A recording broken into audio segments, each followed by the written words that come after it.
கட்டப்பையிலேருந்து 2 stick எடுத்து சூடான கத்தியில் இதே போல் டிவைட் பண்ணிங்கன்னா உங்களுக்கு 4 ஸ்டிக்காக கிடைக்கும். 1/2 kg பிளாஸ்டர் ஆஃப் பாரிஸ் எடுத்திருக்கேன். இது வந்து 2 கப் இருக்கும். இதுக்கு வந்து 4 கப் தண்ணி சேர்த்து கட்டிகள் இல்லாமல் கரைச்சி விட்டு வீட்டில் இருக்கிற ஏதாவது ஒரு பிளாஸ்டிக் டப்பாவில் எண்ணெயை தடவி அதில் வந்து இந்த கலவையை போட்டு நம்ம நல்லா டேப் பண்ணிக்கலாம். நம்ம முதலையே கட் பண்ணி வச்சிருக்கிற அந்த 4 ஸ்டிக்கை எடுத்து இதோட 4 சைடும் இதே போல் மெதுவாக நம்ம வச்சு விட்டுடலாம். இதை வந்து 1 வாரத்துக்கு நல்ல வெயிலில் வச்சு விட்டுருங்க.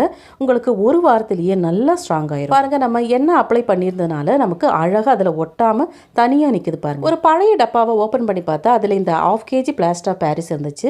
ஒரு 8 வருஷம் இருக்கும். சரி, வேஸ்ட் பண்ண வேண்டாமேன்னு இந்த மாதிரி செஞ்சு பார்த்தேன். நமக்கு எவ்வளோ அழகான குட்டி ஸ்டூல் கிடைச்சிருக்கு பாருங்க. ஒரு ஈரமான துணியை வச்சு அந்த ஸ்டிக்கை எல்லாம் தொடச்சி விட்டுக்கோங்க. ஏதாவது ஒரு கலர் வச்சு டிரா பண்ணிக்கோங்க, இல்லை பெயிண்ட் பண்ணிக்கோங்க. குட்டி கண்ணாடியை வச்சு டெக்கரேட் பண்ணிக்கலாம். குட்டி குட்டி ஸ்டோனை வச்சு டெக்கரேட் பண்ணி சின்ன பசங்க கூட ஈஸியாக பண்ணிடலாம். ஆனால் காயிருக்கு தான் கொஞ்சம் டைம் எடுக்கும். இப்போ இருக்க ரேட்டில் பிளாஸ்டர் ஆஃப் பாரிஸ் வந்து 1/2 kg 50 rupees தான் இருக்கும். தேங்க்யூ.